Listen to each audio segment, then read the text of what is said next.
Dan sekarang mari kita lihat dalam surat Roma pasal yang pertama. Lihat pada ayat yang ke-18 sampai dengan ayat yang ke-20 dari Roma pasal yang pertama. Surat Roma pasal yang pertama, lihat mulai ayat yang ke-18 sampai dengan ayat yang ke-20. Alkitab berkata, sebab murka Allah nyata dari surga atas segala kefasikan dan kelaliman manusia yang menindas kebenaran dengan kelaliman. Karena apa yang dapat mereka ketahui tentang Allah nyata bagi mereka, sebab Allah telah menyatakannya kepada mereka.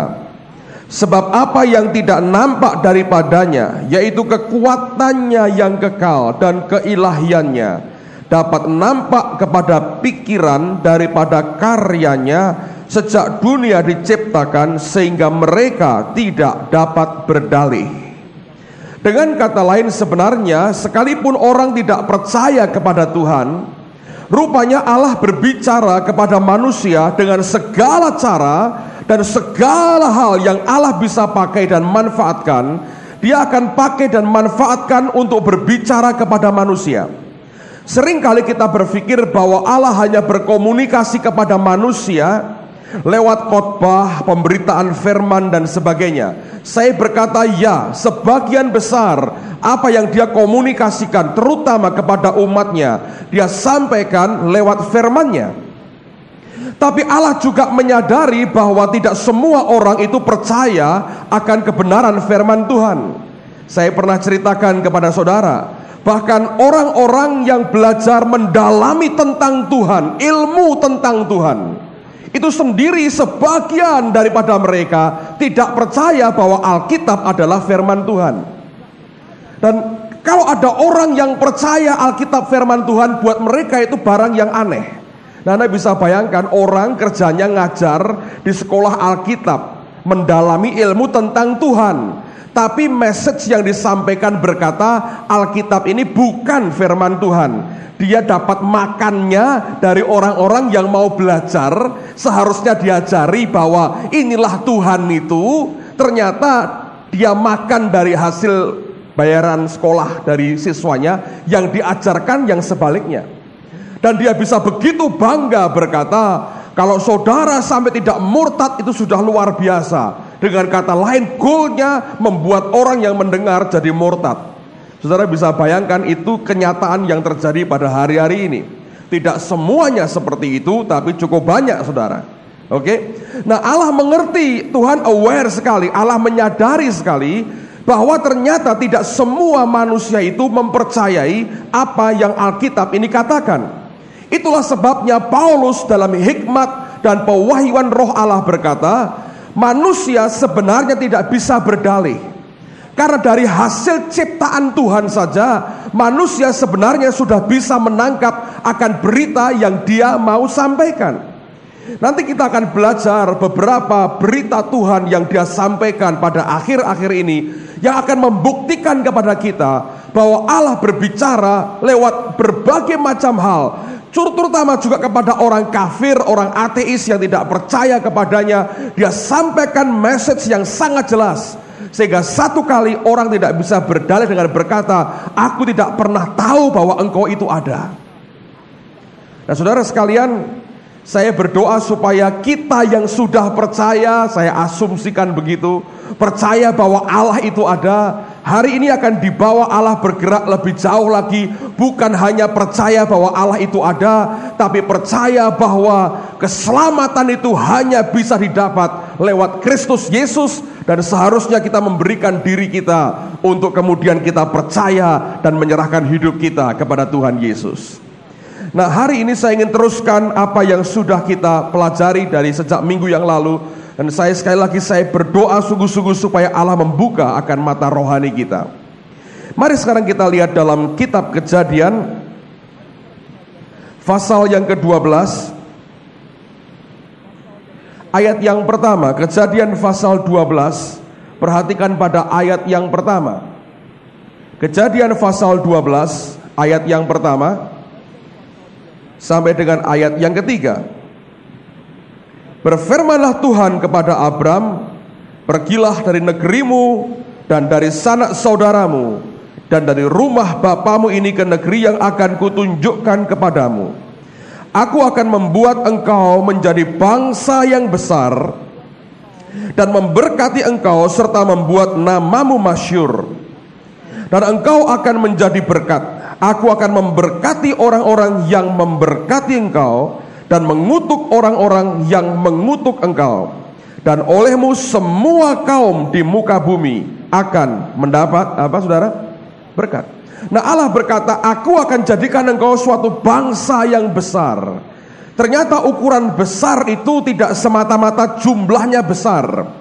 Kalau Anda lihat orang Yahudi sekarang itu di Israel hanya beberapa juta orang saja yang tinggal di sana. Jumlah mereka secara jumlah terlalu kecil untuk dikatakan sebagai bangsa yang besar.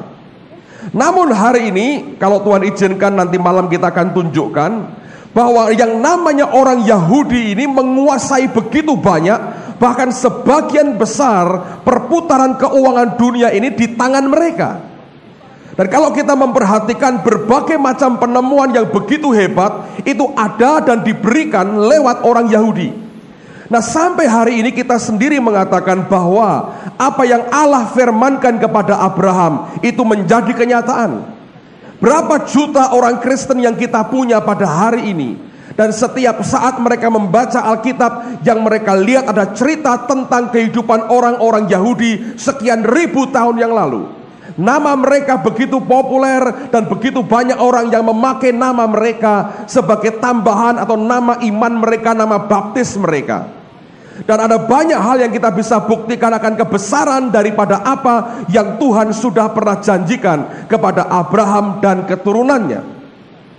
Nah, yang menarik dari semuanya ini adalah bahwa kita bisa membuktikan bangsa ini benar-benar bangsa atau umat pilihan Allah. Segala sesuatu yang mereka alami ternyata bukan asal kebetulan begitu saja, tapi berkaitan. Nah, minggu lalu sudah kita bicarakan apa yang berkait-kaitan antara satu peristiwa dengan peristiwa yang lain, dan semuanya membuktikan bahwa Allah bekerja dengan perencanaan yang sangat akurat, terutama kalau menyangkut akan bangsa ini. Bahkan kita semua diyakinkan sebenarnya bahwa tolak ukur dari apa yang terjadi di seluruh dunia ini ada pada bangsa yang jumlahnya tidak terlalu besar ini. Nah, kita bisa berkata, well, sekarang kitalah orang-orang Yahudi rohani. Itu betul juga, Alkitab juga mengajar demikian. Tapi kalau kita mau jujur melihat bahwa tidak mungkin dunia ini, kondisi dunia seperti apapun, dipisahkan dengan keberadaan orang-orang yang namanya Yahudi ini. Kalau Anda ke Yerusalem, saudara akan melihat suatu pemandangan yang aneh sekali sebenarnya. Dan buat saya terutama bagi orang-orang yang baru pertama kali menjejakkan kakinya di Israel, saudara akan punya pengalaman batin atau jiwa yang sama. Beberapa tahun lalu ketika kami pertama kali ke Israel, ada hal yang aneh yang sebetulnya dirasakan oleh perasaan. Kami rombongan kira-kira 50 orang, dan semua dari kami sebagian besar menurut saya merasakan akan perasaan yang aneh waktu bis yang kami tumpangi itu masuk kota Yerusalem. Kami mendarat di Ben Gurion di Tel Aviv cukup larut, kira-kira mungkin jam 7 jam 8 malam, dan kami harus lewati akan beberapa mil lagi sebelum kami masuk ke kota Yerusalem. Dan sepanjang perjalanan itu ketika kami masuk dalam bus dan pendeta Samuel Doktorian mimpin akan turnya, dia mulai jelaskan akan beberapa tempat yang kami lewati. Dia berkata, ini bukit, inilah tempat dulu Samson pernah hidup. Tiba-tiba semua orang jadi merinding karena apa yang seringkali dibaca dalam Alkitab yang tiap hari didengar dari khotbahnya. Tiba-tiba kita lihat dengan mata kepala sendiri, walaupun Samsonnya sudah nggak ada saudara, tapi kita bisa melihat akan bekasnya. Tapi yang paling menarik adalah pada waktu kami memasuki akan kota Yerusalem, saya bisa merasakan semua orang terdiam. Itu kota saudara, itu kota luar biasa. Dan nanti Alkitab mengatakan dalam kitab Sakaria, kalau Anda baca, kelak Tuhan akan memerintah dunia selama 1000 tahun dari kota itu. Nah, Alkitab berkata dengan begitu gamblang, maka semua bangsa akan berkumpul di sana menyembah kepada Tuhan. Jadi kalau Anda belum berkesempatan ke Israel sebelum Tuhan datang, nanti kalau Anda tetap pegang pada imanmu, satu kali akan dibawa Tuhan ke sana. Dalam kerajaan 1000 tahun, tidak bayar fiskal, tidak usah naik pesawat, ngirit saudara.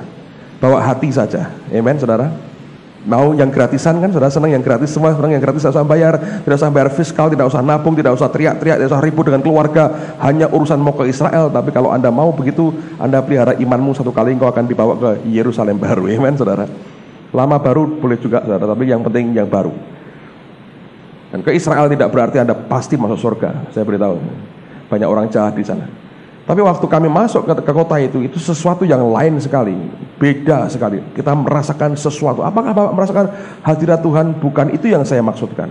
Tapi itu kota menentukan akan masa depan dari dunia. Bukankah di dekat kota itu kelak akan terjadi perang besar yang Alkitab katakan sebagai perang terakhir dan perang Armageddon.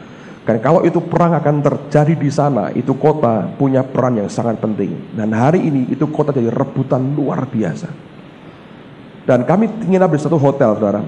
Saya lupa nama hotelnya, tapi dekat sekali dengan tembok Yerusalem dan dekat dengan Menara Daud. Mereka bangun namanya Menara Daud di situ. Dan di bagian daripada Yerusalem itu sebenarnya bukit ya, dan itulah tempat Bukit Sion itu ada. Dan kemudian pada waktu itu mereka beri lampu sorot yang bagus sekali. Bentengnya, temboknya dipertahankan, masih tembok kuno sekali. Tapi dari bawah mereka beri lampu sorot yang kuat sekali. Dan dari jendela tempat kamar kami bermalam, saya bisa lihat dengan jelas akan tembok kota itu.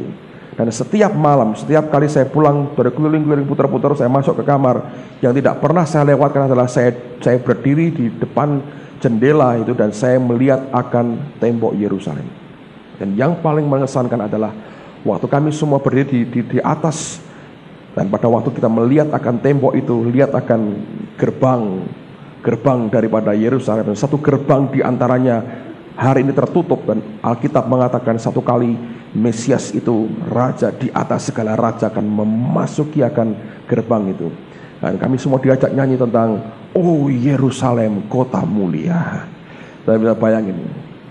Tapi kalau Anda lihat akan kenyataan hidupnya, saya tidak terlalu suka lihat akan kota itu hari ini saudara.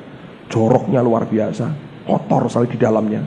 Anda akan lihat orang dengan senjata otomatis tentara Israel tiap malam di situ, dan bunyi sirene, bunyi ambulans, bunyi mobil tentara keliling terus. Anda akan lihat seperti orang perang. Anda akan lihat orang laki perempuan Yahudi pacaran pakai M16 saudara. Jalan-jalan pakai M16, pakai jeans, pakai t-shirt, pacaran pakai M16. Rupanya hanya di daerah Yerusalem dan sekitarnya itu orang Yahudi boleh, dan sebenarnya di seluruh Israel orang Yahudi boleh punya senjata api. Boleh. Kalau ada orang di luar Yahudi punya senjata api, Anda akan ditumpas langsung. Tapi orang Yahudi diizinkan bawa senjata, dan mereka bawa M16. Itu pemandangan biasa. Anda lihat ini kalau buat mainan gimana ini senjata kayak begini? M16 cangklong untuk pacaran. Saya pernah lihat ada bis isinya anak-anak sekolah. Mereka lagi acara di luar sekolah, anak-anak masih kecil. Gurunya ngawal mereka. Itu ya M16 semua sudah ini dibawa. Karena tentara, mereka semua tentara. Mereka semua tentara. Saya nggak tahu ya hidup kayak begitu enaknya kayak apa. Mereka sudah mulai nggak tahan juga hidup kayak begitu. Jalan mau ringan-ringan bawa M16 sekian kilo kan berat saudara. Dan Anda kalau sudah bawa alat pembunuh itu saudara, naluri membunuh. Dari matanya Anda tahu ada sesuatu yang sungguh-sungguh tidak mereka sukai sebenarnya. Kami lagi makan di rumah makan, di restoran, di hotel pagi-pagi, masuk 5-6 orang ikut makan. Bawanya senjata begitu semua. Saudara bisa bayangkan makan di depan Anda itu orang bawa senjata begitu. Kalau mereka guyonan gitu lalu idik-idikan pakai M16 gimana? Ya kalau nggak ada pelurunya, menurut saya itu diisi penuh. Dan itu pemandangan yang setiap hari dilihat di Yerusalem. Kalau Anda ke Tiberias, Anda akan lega sekali. Nggak kelihatan kayak begitu. Itu total tempat wisata. Tapi Yerusalem itu ada daya kekuatan tarik yang luar biasa. Di situ darah tertumpah begitu banyak. Di situ orang korbankan nyawa begitu banyak. Tahun 67 waktu Israel ambil kota itu, ada begitu banyak anak muda Yahudi yang harus mati. Itu perang lawan Yordan, itu perang dari rumah ke rumah, pembersihan musuh dari rumah ke rumah. korban begitu banyak. Dan itu merupakan tempat yang sungguh-sungguh menurut saya akan mereka pertahankan mati-matian. Tapi satu kali mereka akan menyesali karena mereka menolak akan Mesias yang sebenarnya. Amen, saudara.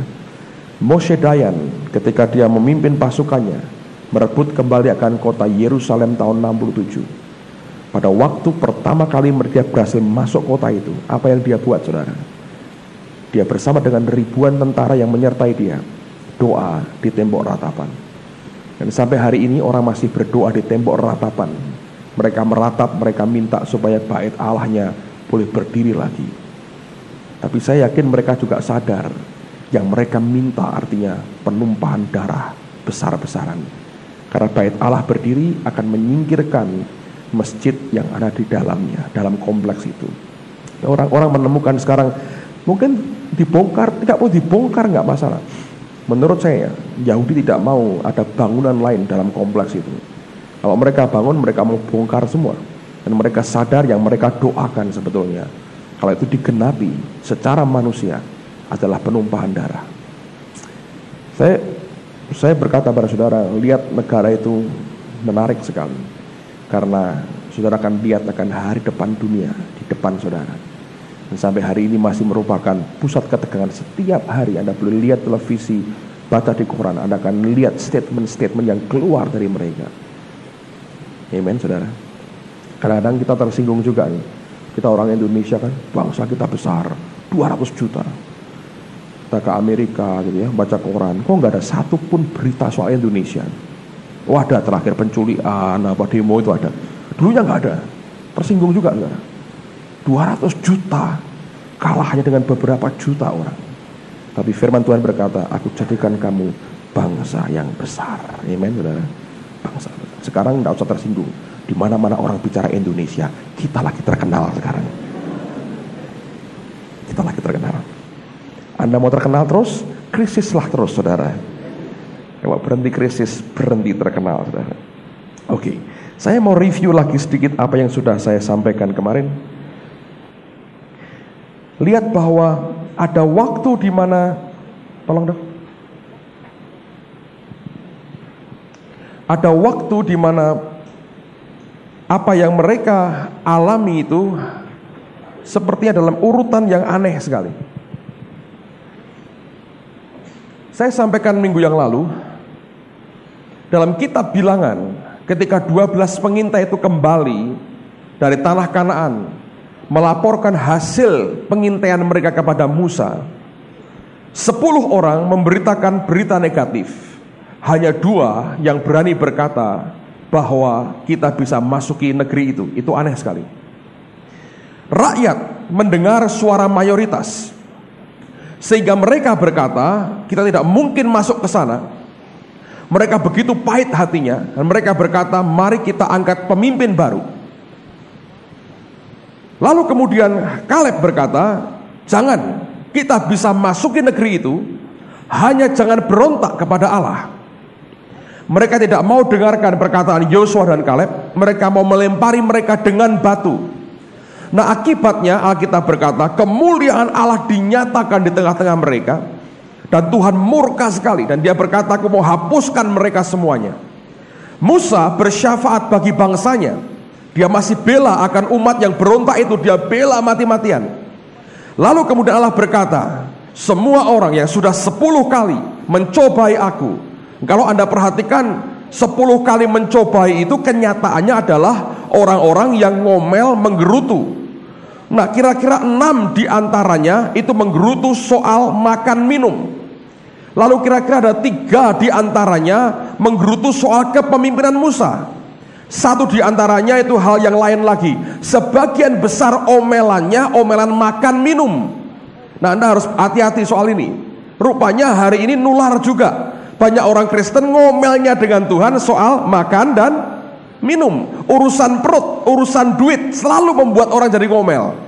Allah berkata itu artinya mencobai Tuhan. Yang ketiga lainnya adalah mereka berontak kepada pemimpinnya. Itu juga Alkitab berkata mencobai Tuhan. Yang Tuhan berkata 10 kali sudah mencobai aku, tidak bisa masuk Kanaan. Saya katakan minggu lalu Anda bertanya, Pak, saya sudah nggak tahu lagi berapa kali sudah saya ngomel. Saya beritahu sudah 9 kali, saudara. Sekali lagi habis. Jadi berhenti ngomel. Amen, saudara. Saya beritahu Anda sudah 9 kali. Kok tahu, Pak? Yang ngerti pokoknya 9 kali. Sekali lagi habis, saudara. 10 kali ngomel habis, kata Tuhan. Nah, rupanya itu menimbulkan pemberontakan dari mereka. Allah murka sekali. Peristiwa itu tertulis sebagai peristiwa yang terjadi pada tanggal 9 Aviv atau sekitar bulan Juli atau Agustus. Penanggalan Yahudi berbeda dengan penanggalan Masehi kita. Nah, tanggal 9 itu ternyata sejak hari itu sepanjang sekian abad terakhir ini merupakan hari yang sangat mengerikan bagi orang Yahudi.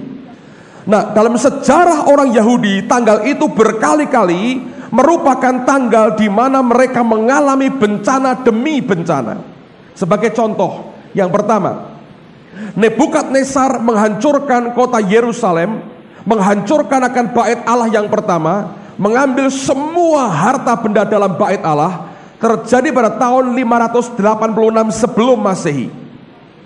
Itu merupakan bencana besar karena bait Allah yang mereka bangun, mereka pikir tidak mungkin dihancurkan, tapi ternyata Nebukadnezar menghancurkan mereka tahun 586 sebelum Masehi. Yang kedua, Titus tahun 70 Masehi, jenderal Roma yang kelak jadi kaisar Romawi juga, menghancurkan Yerusalem. Yosefus menuliskan cerita itu dengan menarik sekali. Saya pernah sampaikan minggu yang lalu juga, bagaimana bait Allah dibakar dan semua logam mulianya meleleh, meresap sampai ke celah-celah batu yang ada. Hari berikutnya tentara Roma mencungkili batu-batu itu, sehingga orang ingat perkataan Yesus, tidak akan dibiarkan satu batu tinggal terletak di atas batu yang lain. Begitu akurat dia bicara soal batu, begitu akurat dia bicara soal benda mati. Saya yakin Tuhan akan juga sangat akurat berbicara tentang kita, batu hidup, dan adalah anak-anaknya sendiri. Amen, saudara. Yang ketiga, sebetulnya sebelum tahun itu, tahun 135 Masehi, ada pemberontakan oleh orang bernama Bar Kokhba. Orang ini dulunya diyakini sebagai Mesias. Kenapa? Karena seorang rabi yang terkenal berkata, ini adalah Mesias. Dia buktikan inilah Mesias. Dia memimpin pemberontakan yang cukup besar di seluruh Israel. Tapi tentaranya dihancurkan Roma pada tanggal 9 Aviv tahun 135 Masehi. Dan itu menghancurkan seluruh pemberontakan dari Bar Kokhba ini. Nah, kalau Anda perhatikan itu berkaitan, setiap zaman terjadi penghancuran, dan itu selalu terjadi pada tanggal 9 bulan Aviv, kalender Yahudi.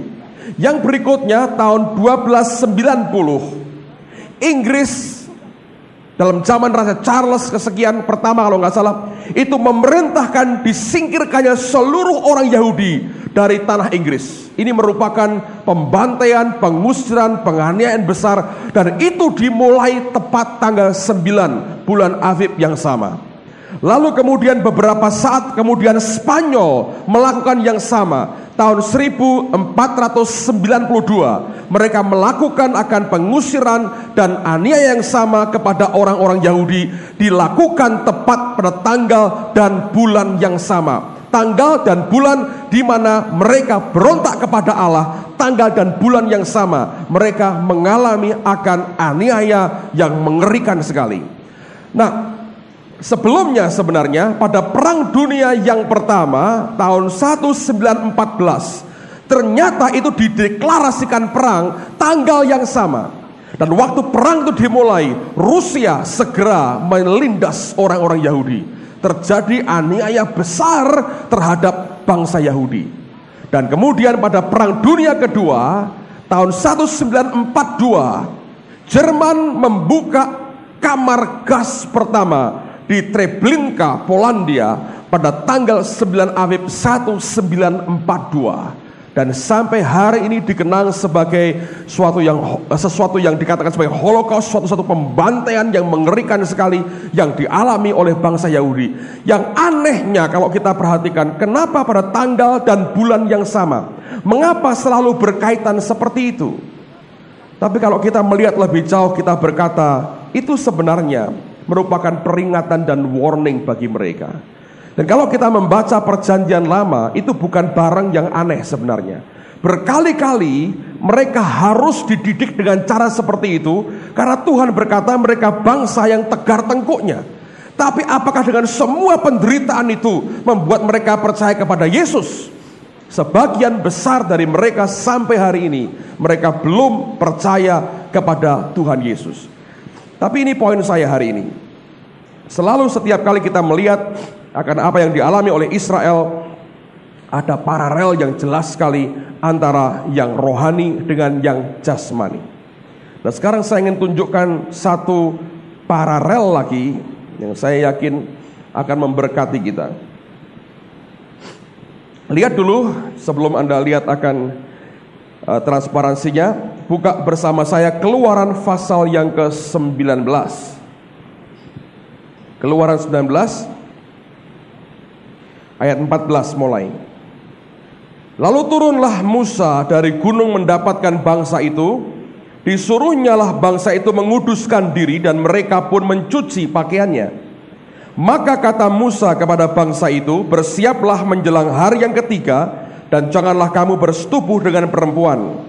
Dan terjadilah pada hari ketiga, pada waktu terbit fajar, ada guruh dan kilat dan awan padat di atas gunung dan bunyi sangkakala yang sangat keras, sehingga gemetarlah seluruh bangsa yang ada di perkemahan. Lalu Musa membawa bangsa itu keluar dari perkemahan untuk menjumpai Allah, dan berdirilah mereka pada kaki gunung.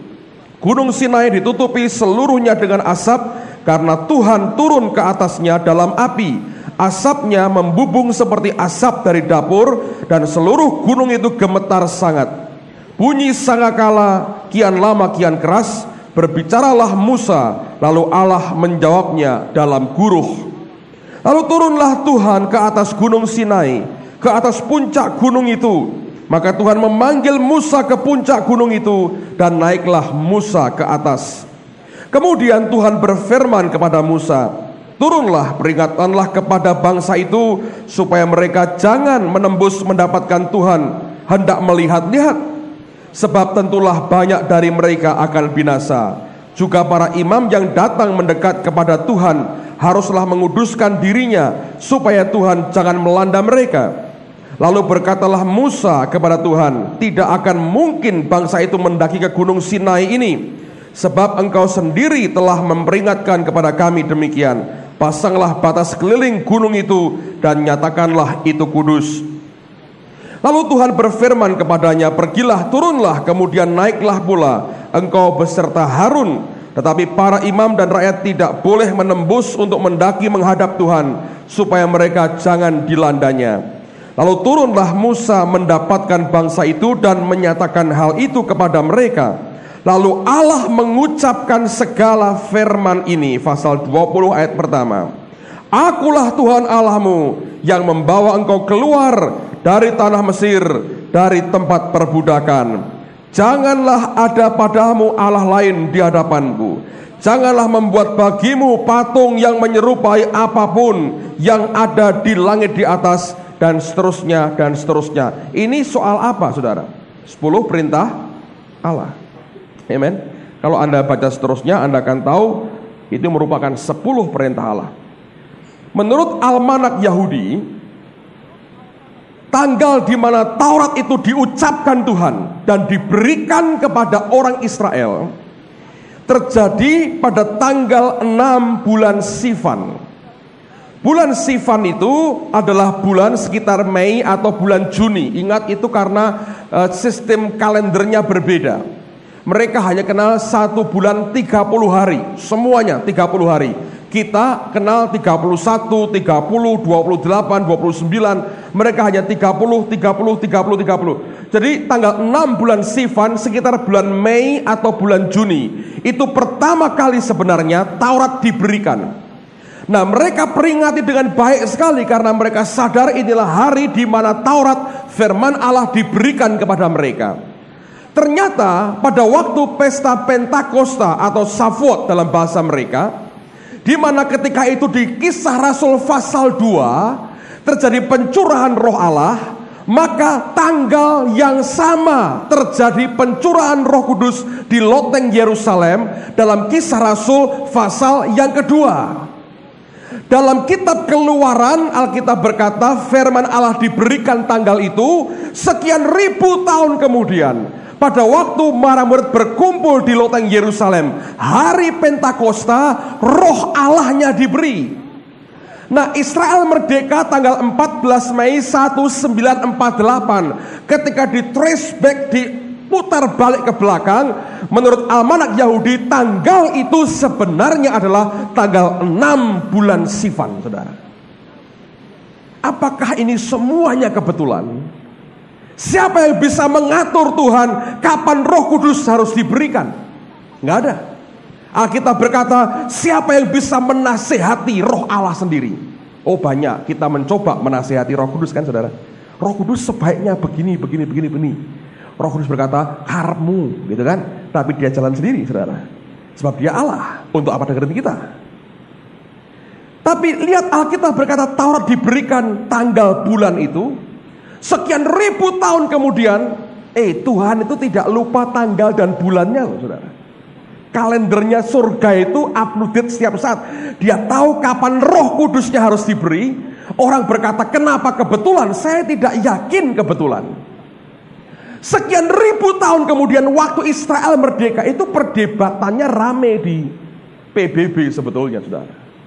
Sampai setelah itu bergulat begitu rupa, lalu 14 Mei itulah mereka katakan, ya, ini hari Israel merdeka. Disahkan di PBB, negara Israel hari ini ada persis tanggal 6 bulan Sivan, saudara. Dan itu semua kalau kita perhatikan, makanya setiap kali kita melihat firman Tuhan, melihat orang Israel, kita melihat sesuatu yang beda di tengah-tengah mereka. Saya berani berkata begini, saudara. Sepertinya Tuhan mau berkata, kalau Anda terima firman, Anda terima Roh Tuhan, dua ini dijadikan satu, suatu bangsa umat pilihan Allah akan lahir dari firman dan dari kuasa Rohnya. Amen, saudara. Dua ini harus jalan sama-sama. Anda ngerti firman, tok di otak, kenyataannya nol. Ya, Anda bisa debat dengan semua orang betapa hebatnya engkau ngerti firman. Yang penting menurut saya bukan betapa hebatnya engkau tahu, tapi seberapa jauh kau kenal dengan yang kau ketahui itu.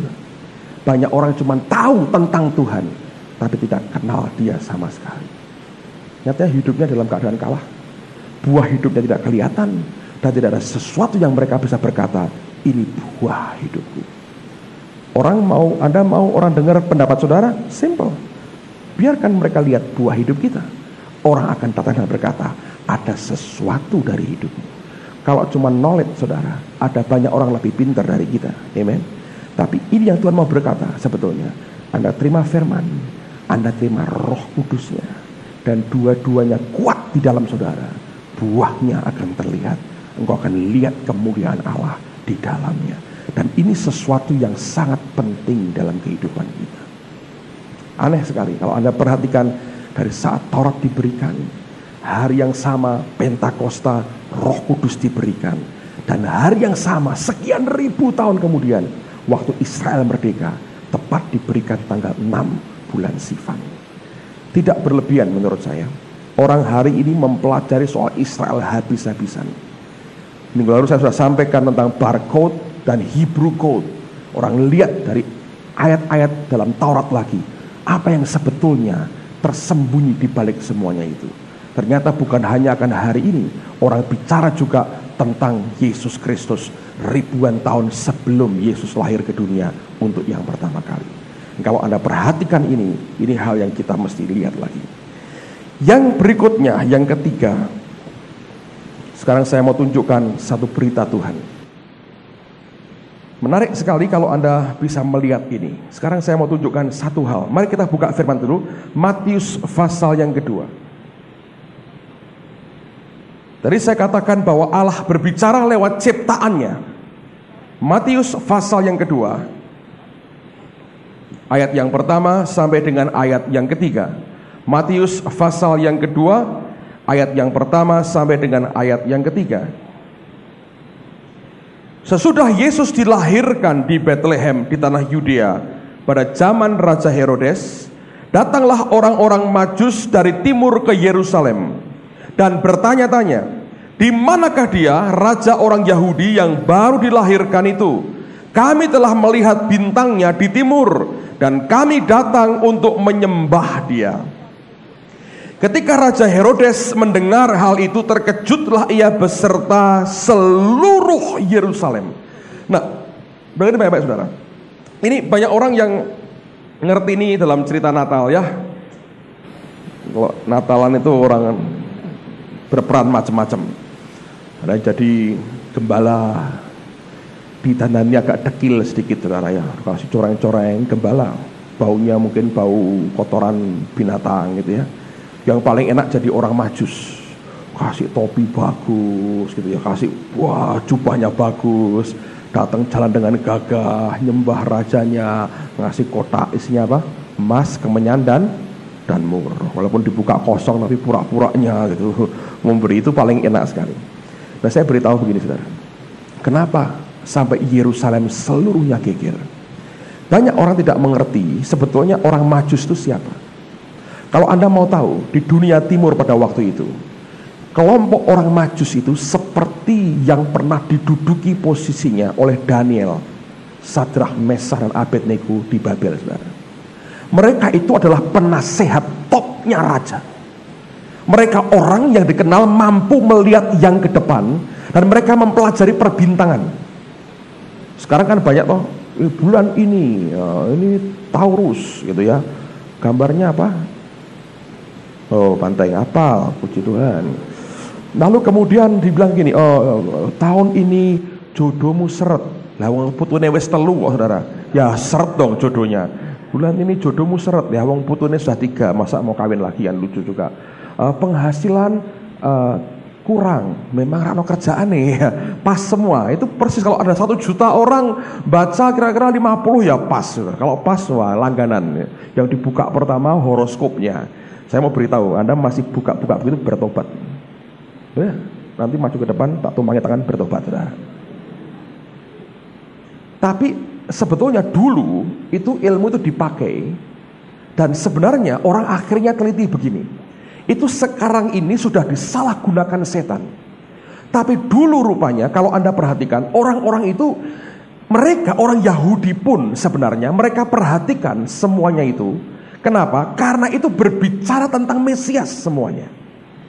Nah, setiap gugusan bintang-bintang itu dan planet, itu orang Yahudi itu punya namanya masing-masing. Dan itu mereka pelajari. Nah, sekarang dimunculkan lagi, tapi dilihat dari segi kacamata ajarannya orang Yahudi, untuk membuktikan kepada mereka, ini loh, Mesiasmu itu sudah lahir. Kamu tunggu-tunggu itu nunggu apa? Nanti datang kedua kali telat gitu. Nah, orang Majus itu kenapa ketika mereka datang, mereka bilang, Raja Yahudi lahir. Itu membuat geger seluruh Yerusalem. Karena kalau mereka datang, sebetulnya bukan cuma orang 3. Ini pembesar kerajaan, saudara. Diperkirakan rombongannya banyak sekali, bisa puluhan itu. Nah, Anda bisa bayangkan ada 3 orang minimal, atau mungkin lebih.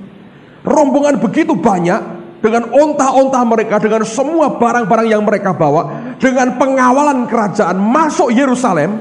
Yang gak geger siapa? Tanyanya begini, mana raja yang baru lahir? Gak ada, mereka gak dengar. Tapi karena perkataan mereka didasari oleh pengetahuan mereka soal perbintangan yang di atas, dan pada waktu itu orang percaya betul perkataan mereka, geger saudara. Herodesnya bingung, ini apa yang terjadi sebetulnya. Nah, itu yang sebabnya kita harus mengerti, orang-orang ini mempelajari betul akan apa yang ada di atas, saudara. Dan Roma berkata, dia juga berbicara lewat apa yang diciptakannya. Nah, saya tidak ngajari ini lalu Anda lihat horoskopmu, saudara. Itu horoskop yang Anda lihat sekarang perlu bertobat, saudara. Dan Anda juga perlu bertobat kalau masih suka baca begitu. Itu yang membuat jodohmu seret, rezeki seret, karena diserti terus sama horoskop sih. Sudah mendapat proyek, rezeki kurang minggu ini, wes ora usah kerja. Lagi koran mun ini rezeki kurang kok. Kok percaya koran, saudara? Nek keliru, wong ramalan. Nek bener, lho bener toh. Lah kan bodoh toh saudara. Dibodohni koran gitu ya, mau tiap hari golekane gitu. Nah, saya mau beritahu saudara. Tapi dulu itu yang mereka perhatikan. Sehingga Allah berbicara kepada mereka lewat cara yang sama. Nah, saya mau tunjukkan sesuatu hari ini. Sekali lagi, saya tidak ngajari Anda untuk horoskop loh ya. Tapi Anda harus tahu ini ada sesuatu yang menarik sekali. Pada tanggal 16 Juli tahun 94 sampai tanggal 22 Juli 94, Jupiter, planet Jupiter itu dibombardir oleh 21 komet. Dan komet itu diberi nama Shoemaker-Levy 9. Shoemaker-Levy 9. Komet ini ditemukan oleh 3 orang Yahudi, yaitu Eugene and Caroline Shoemaker dan David H. Levy. Ini 3-tiganya orang Yahudi. Mereka ahli soal ruang angkasa, perbintangan. Ini bukan tukang ramal, saudara. Dia bukan astrolog, bukan. Dia bukan tukang ramal. Dia orang yang tahu soal bintang-bintang, soal tata surya, tentang planet. Mereka menemukan adanya satu komet yang mendekat, mengitari, menuju ke arah Jupiter. Dan ternyata itu komet pecah. Kepingannya, karena begitu besar sekali, kepingannya itu jadi 21 total semuanya. Dan itu yang menemukan adalah 3 orang Yahudi ini. Dan tanggal 16 Juli, waktu boom yang pertama, komet pertama menghantam Jupiter, terjadi pada tanggal 9 bulan Aviv sebetulnya. Pada waktu di Israel orang sedang berduka, itu merupakan season of repentance mereka. Mereka berduka, mereka puasa, mereka berkabung. Tanggal itu para pengamat menyaksikan tepat tanggal yang sama, Jupiter itu dihantam pertama oleh komet pertama. Dan itu hantaman terus berlanjut sampai dengan tanggal 22 Juli tahun 94. Nah, yang menarik adalah planet Jupiter itu oleh orang Yahudi mereka punya nama. Nama Yahudinya adalah Sedek. Dan nama Sedek artinya kebenaran, righteousness. Orang Yahudi meyakini bahwa Jupiter itu merupakan simbol daripada Mesias sendiri. Karena namanya Sedek artinya kebenaran. Dan Yesus berkata, akulah apa? Jalan. Yang kedua apa? Kebenaran dan hidup. Mereka sebetulnya, itulah sebabnya para orang-orang Messianic Jews, mereka percaya kalau sampai 3 orang Yahudi menemukan akan berita besar itu, fakta semacam itu, apakah itu merupakan kebetulan atau apakah Tuhan sedang berbicara kepada mereka bahwa satu saat pada awal atau ketika akan masuk abad yang ke-21, mereka akan menyaksikan kebenaran itu yang mereka tikam sendiri, mereka hantam sendiri. Nah, sekarang lihat Sakarya pasal 12, saudara. Saya ingin tunjukkan ini kepada Anda. Sakarya pasal yang ke-12. Sakarya pasal 12 ayat 10 sampai dengan ayat yang ke-14. Kalau Anda perhatikan judulnya, ratapan atas dia yang tertikam. Siapa dia yang tertikam, saudara? Yesus. Aku akan mencurahkan roh pengasihan dan roh permohonan atas keluarga Daud dan atas penduduk Yerusalem. Dan mereka akan memandang kepada dia yang telah mereka tikam, dan akan meratapi dia seperti orang meratapi anak tunggal, dan akan menangisi dia dengan pedih seperti orang menangisi anak sulung. Memang dia anak tunggal dan dia anak sulung dari Bapa yang di sorga. Memang Yesus ditikam ya. Pada waktu dia mati, seorang tentara Roma menikam dia, lalu sampai keluar air dari lambungnya, membuktikan darahnya sudah habis diberikan buat kita. Pada waktu itu ratapan di Yerusalem akan sama besarnya dengan ratapan atas Hadad Rimon di lembah Megido. Negeri itu akan meratap, setiap kaum keluarga tersendiri, kaum keluarga keturunan Daud tersendiri dan istri mereka tersendiri, kaum keluarga keturunan Natan tersendiri dan istri mereka tersendiri, kaum keluarga keturunan Lewi tersendiri dan istri mereka tersendiri, kaum keluarga Simei tersendiri dan istri mereka tersendiri, juga segala kaum keluarga yang masih tinggal, setiap kaum keluarga tersendiri dan istri mereka tersendiri. Akan ada waktu ketika Yesus datang yang kedua kali, mereka sekejap mereka melihat dia dan mereka meratapi, menyesali kebebalan mereka. Ternyata yang mereka salibkan itulah yang selama ini mereka tunggu-tunggu, tapi mereka sendiri yang menyalibkan dia.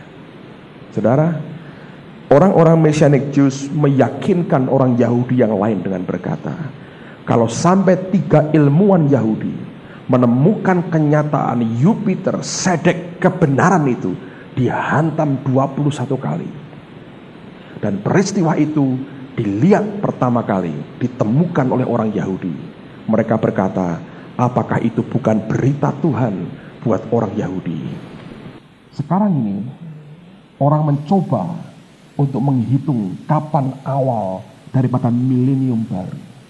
Dan itu diperkirakan ada 2 pandangan. Orang debat ramai, saudara. Apakah itu tahun 99 atau tahun 2000? Tapi seandainya satu di antara mereka yang benar, saudara, kita nggak punya banyak waktu lagi. Saya tidak berkata tahun depan Tuhan datang, saudara, tapi saya percaya ada satu perubahan yang sangat kuat akan terjadi, dan itu akan segera digenapi. Ini berita, saudara. Lihat, itulah sebabnya Alkitab berkata akan muncul tanda-tanda di langit. Lukas pasal 21. Lukas pasal 21. Ayat yang ke-11. Dikatakan, dan akan terjadi gempa bumi yang dahsyat, dan di berbagai tempat akan ada penyakit sampar dan kelaparan, dan akan terjadi juga hal-hal yang mengejutkan dan tanda-tanda yang dahsyat. Dari mana? Langit, saudara. Waktu orang melihat ke atas, mereka melihat akan tanda-tanda itu. Minggu lalu saya sampaikan bulan Paskah, hari Paskah dan Tabernakel Yahudi tahun 96. Mereka menyaksikan bulan dalam warna darah. Dan Agustus tanggal 11 tahun depan, Yerusalem, di atas Yerusalem akan terjadi gerhana matahari. Dan menarik sekali, saudara, bahwa ini berkaitan dengan apa yang segera akan terjadi. Nah, kalau Yesus datang yang kedua kali, tidak berarti kiamat atau semuanya selesai. Dia hanya datang untuk mengambil mempelainya. Yang bukan mempelai, ya tetap tinggal di tempat. Anda mungkin dapat rumah kosong dan Anda boleh memilikinya. Tanah yang tidak diinginkan oleh pemiliknya, Anda boleh ambil. Gereja ini Anda boleh ambil juga, kalau mau. Tapi saya beritahu, itu bukan arti segala-galanya. Masih ada kehidupan lagi sekian tahun lagi, dan oleh orang Yahudi dikenal sebagai masa kesulitan bagi Yakub. Orang Kristen mengatakan sebagai aniaya besar. Orang Yahudi berkata akan tiba waktu 7 tahun kesulitan bagi Yakub. Sebenarnya para rabi ribuan tahun lalu sudah ngerti, saudara.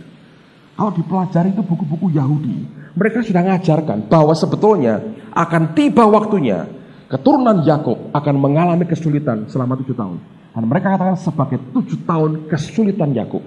Kalau Anda compare dengan Alkitab, Anda akan mengerti itu yang Alkitab kita ajarkan sebagai masa kesulitan besar. Dan saya berdoa supaya ini memberikan akan warning buat kita sekalian. Nah, sekarang apakah benar bahwa pengangkatan itu ada?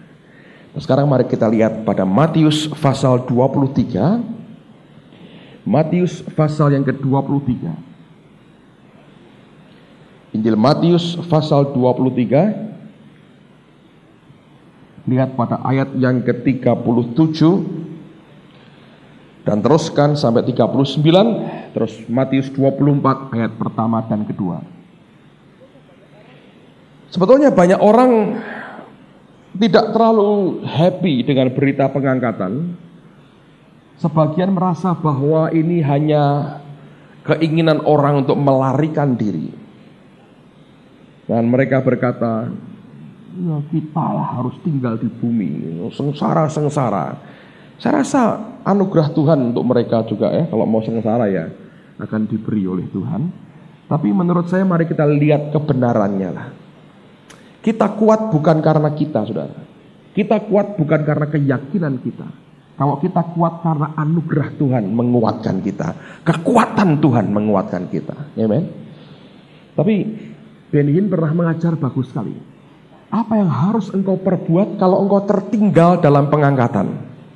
Anda perlu dengar tuh mungkin ya, saudara ya. In case, siapa tahu carry gitu. Dia ngajar itu. Terperinci ada videonya tuh. Apa yang harus kamu buat? Saya waktu dengar pertama, saya bilang nggak perlu lah, kita nggak akan tertinggal lah, saudara ya. Tapi dia ngajar begitu. Apa yang harus kamu perbuat kalau sampai kamu tertinggal dalam pengangkatan? Itu diajarkan sama dia. Kamu jangan percaya sembarang orang. Kamu harus begini, kamu harus begini. Dia diajari detailnya supaya kamu tahan gitu. Kalau sampai terakhir kecepit, wes anggur mati daripada nyangkal Yesus. Nanti kamu ke neraka katanya gitu. Diajar dengan detail. Dan itu diajarkan. Ben Hinn ngajar begitu. Saya perlu ngajar? Nggak perlu, saudara ya. Nggak perlu. Lebih baik saya siapkan saudara untuk mengalami apapun yang Tuhan berikan dalam jatah kita masing-masing. Siapa yang sebetulnya dalam hatimu yang paling dalam?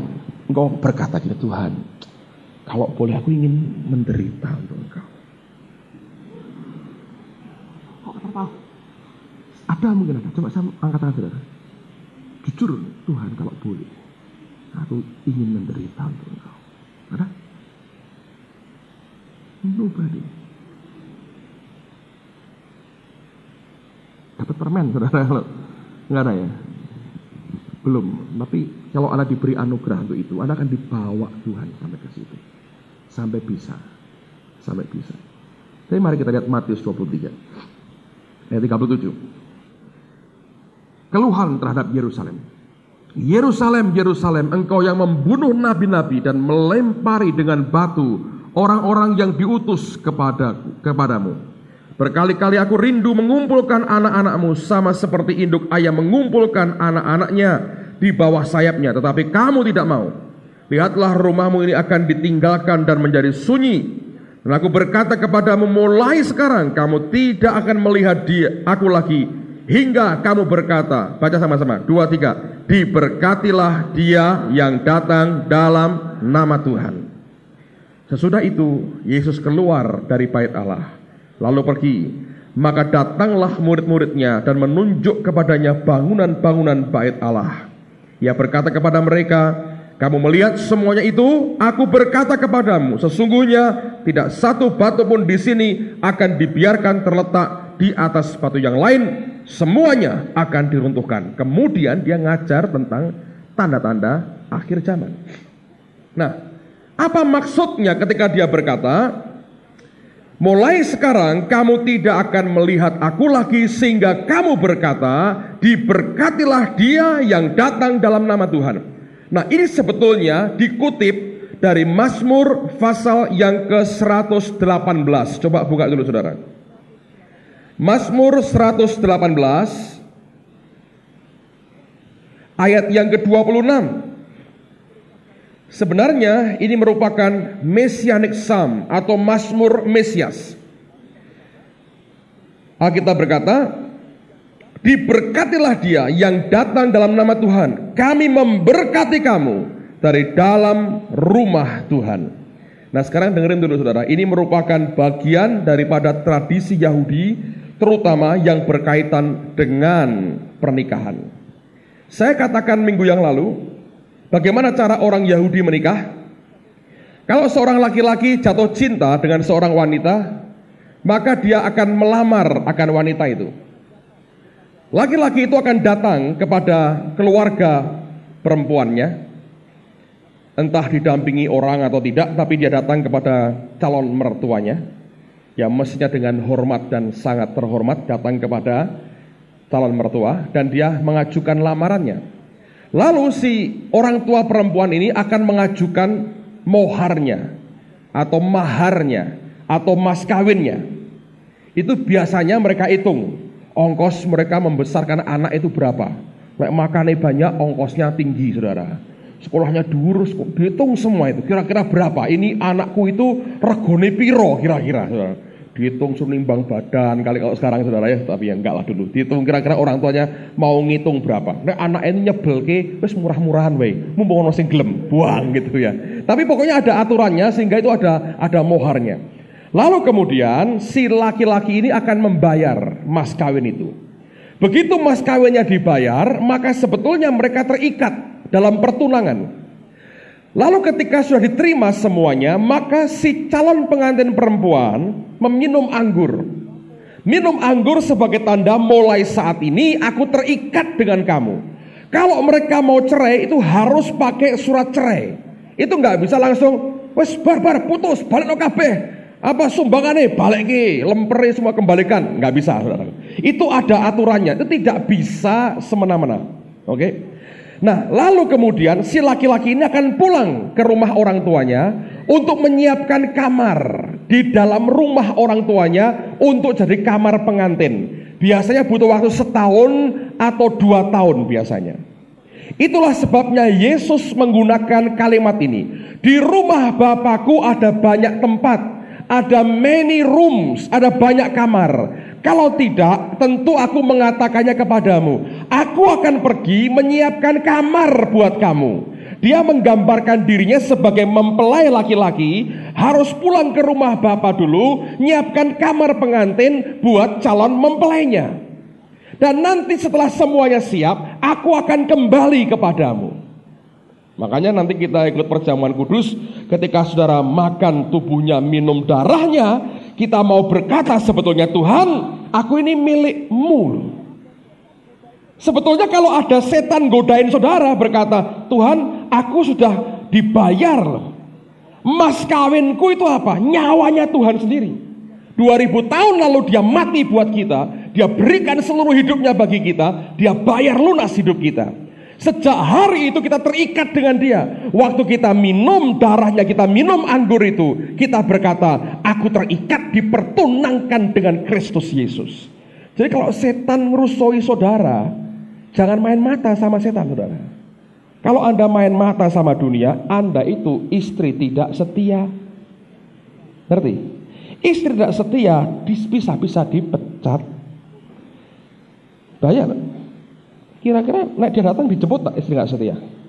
Wes wis setan gitu kira-kira, saudara.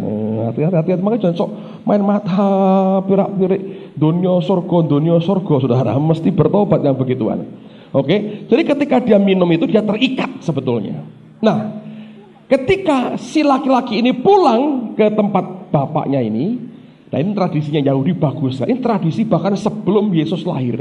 Itulah sebabnya dia kutip ayat-ayat ini. Untuk orang Yahudi mereka tahu persis apa yang Tuhan maksudkan. Nah kita karena background kita bukan Yahudi, atau ada Yahudi saya nggak tahu di sini. Kalau kita bukan Yahudi, oleh karena itulah maka kita perlu ngerti backgroundnya sedikit. Nah waktu si laki-laki ini pulang ke rumah bapaknya dan kamarnya sudah siap, ditentukan, ya tanggal sekian minggu depan kawin. Nah sabat sebelum hari pernikahan itu ada upacara di sinagog. Pada waktu itu, kalau laki-laki ini calon mempelai ini masuk ke sinagog, ke rumah Allah itu, maka jemaat di sinagog itu akan berteriak, menyambut dia dengan teriakan apa? Diberkatilah dia yang datang dalam nama Tuhan. Mereka teriak itu untuk menyambut mempelai laki-laki di rumah Allah. Ngerti saudara? Nah pada waktu mereka sambut dengan teriakan itu dari Mazmur 118 ayat 26 tadi, maka kemudian mereka nyambut dengan teriakan yang sama, diberkatilah dia yang datang dalam nama Tuhan. Lalu mempelai laki-laki ini masuk ke sinagog. Lalu ada satu upacara namanya the calling up atau afruf. Itu pada waktu mempelai itu dipanggil naik ke atas dan diberikan Torah, firman Tuhan kepadanya. Dia diberi kehormatan membacakan Torah. Puncak dari the calling up adalah ketika Torah itu dibaca, mempelainya naik ke atas, dan ketika dia naik ke atas, itu merupakan the calling up, dipanggil ke atas. Itu merupakan upacara mereka. Lalu diberikan Taurat dan dibuka gulungannya. Puncak dari the calling up adalah ketika dia baca akan isi firman Tuhan itu. Lalu setelah dia baca, apa yang terjadi? Beberapa hari kemudian, bukan pada Sabat, beberapa hari kemudian, waktu saatnya tiba, dia datang ke tempat mempelai wanita, dan di depannya minimal ada 10 orang yang memegang akan trompet atau sangkakala, dan mereka akan berdiri, mereka tiupkan sangkakalanya, dan mempelai ini akan menyertai di belakangnya, menjemput akan mempelai wanita yang sudah dia bayar mas kawinnya, yang sudah minum anggur perjanjiannya, lalu dibawa dan masuk di kamar pengantin, dan mereka harus tinggal di kamar itu selama 7 hari lamanya. Itu pernikahan Yahudi. Nah, saudara sekalian, itu simbol. Saya percaya ada the calling up, panggilan untuk naik. Dan kemudian dia yang naik itu, dia akan bawa mempelainya masuk ke rumah, ke kamar yang disediakan 7 hari. Dan banyak orang menafsir itu masa 7 tahun di mana gereja disembunyikan, disingkirkan Tuhan di dalam kamarnya, ketika di bumi yang orang Yahudi katakan mengalami Yakub's trouble, kesulitan Yakub, yang Alkitab katakan kesulitan yang belum pernah terjadi sebelumnya. Nanti saya akan jelaskan lagi soal rapture, soal pengangkatan ini. Tapi saya mau beritahu saudara, itu sungguh-sungguh real. Itu sungguh-sungguh ada. Orang boleh berkata tidak percaya, tapi Alkitab membuktikan sudah pernah terjadi. Henokh diangkat tidak saudara? Lihat. Henokh mengalami mati tidak? Tidak. Diangkat tidak? Diangkat. Apakah karena Henokh takut dengan dunia? Tidak. Alkitab berkata dia bergaul dengan Allah. Dia bergaul, dia bergaul, dia bergaul, dan tiba-tiba tidak ada lagi. Dia diambil. Yang kedua, Elia. Elia diangkat Tuhan. Dengan apa? Dengan kereta yang luar biasa. Saya belajar sesuatu dari Elia. Orang boleh berkata ini nabi gagal, takut sama perempuan. Tapi saya berkata Tuhan melihat dengan kacamata berbeda. Dia tidak mengalami kematian. Henokh dan Elia tidak mengalami kematian, saudara. Anda bisa lihat itu. Yesus ketika bangkit dari antara orang mati, dia terangkat tidak, saudara? Terangkat. Alkitab berkata roh yang sama yang membangkitkan Yesus ada di dalam kita. Kalau dia bisa buat begitu, dia bisa buat dengan kita. Betul nggak, saudara? Filipus pernah diraibkan. Nah, kata diangkat sebetulnya lebih tepat seperti diraibkan. Dilarikan, tiba-tiba hilang dan muncul di tempat lain. Allah bisa buat seperti itu. Dulu ada orang ngajar begini, saudara. Bumi itu bulat, ya, bumi itu bulat. Orang Indonesia di sini, orang Amerika di sini. Lah diangkat itu kemana? Kan nggak ketemu katanya. Satunya naik atas, kan nggak ketemu. Itu kan pikirannya manusia. Itu memang bukan physically mabur kayak Superman gitu. Bukan, memang Alkitab nggak berkata itu. Ketika itu menurut saya istilah lebih tepat itu diraibkan, hilang. Dalam sekejap hilang. Nggak kelihatan. Dan Tuhan tidak hidup dalam alam jasmani ini kan, saudara. Dulu saya pikir iya benar juga ya. Kan nggak ketemu ya. Aku ke sana. Amerika, jauh saudara, nggak ketemu. Ternyata bukan itu kan pikirannya orang, saudara. Kalau kita ngerti kebenaran, bukan karena ketakutan, saudara. Sing ketakutan malah diangkat sisan. Wong Allah tidak memberi roh ketakutan. Nah, roh siapa yang nongkrong dalam hidupmu, saudara? Ya kan? Tapi menurut saya kalau dia mau angkat mempelainya, biar dia angkat mempelainya dong. Kenapa keberatan, saudara? Siapa yang keberatan? Gak ada kan, saudara? Saya mau beritahu, itu terjadi. Orang sekarang berdebat, oh apakah ini sebelumnya atau pertengahan aniaya atau setelahnya? Itu KCM yang 7 tahun tok, saudara. Bener, yang mana terserahlah saya berkata. Tapi itu akan terjadi. Yang penting buat kita sekarang, hidup dalam roh. Karena penampaan Tuhan di atas, bukan penampaan jasmani, saya yakin, penampaan roh. Ketika penampaan roh, hanya orang yang hidup dalam roh, dia akan lihat dia yang di atas. Saya katakan selalu, Paulus berkata begini, firman Tuhan adalah spiritual, tapi aku unspiritual, kata Paulus. Aku daging, dia tidak bisa masuki kehidupan firman itu. Dan itu hal yang sama berlaku buat kita. Saya percaya dia datang yang kedua kali, itu rohani sekali, dan tampak dalam kemuliaan rohaninya. Orang Yahudi akan diberi melihat dia yang tertikam. Mereka meratap, tapi mereka harus mengalami 7 tahun sengsara Yakub, istilah mereka, Jacob's trouble, harus mereka alami. Dan itu akan membuat mereka bertobat dan berbalik kepada Allah. Nanti pada kebaktian sore saya akan ceritakan apa yang bakal terjadi dan apa yang akan dialami Yerusalem pada waktu Yesus memerintah 1000 tahun dalam kerajaannya di atas muka bumi ini. Amen. Yang penting pertanyaan hari ini adalah, apakah Anda siap kalau sewaktu-waktu Tuhanmu itu datang? Kalau belum, kenapa tidak berikan hidupmu kepada Yesus pada hari ini supaya engkau diselamatkan? Amen. Tutup Alkitab saudara, kita berdoa sama-sama.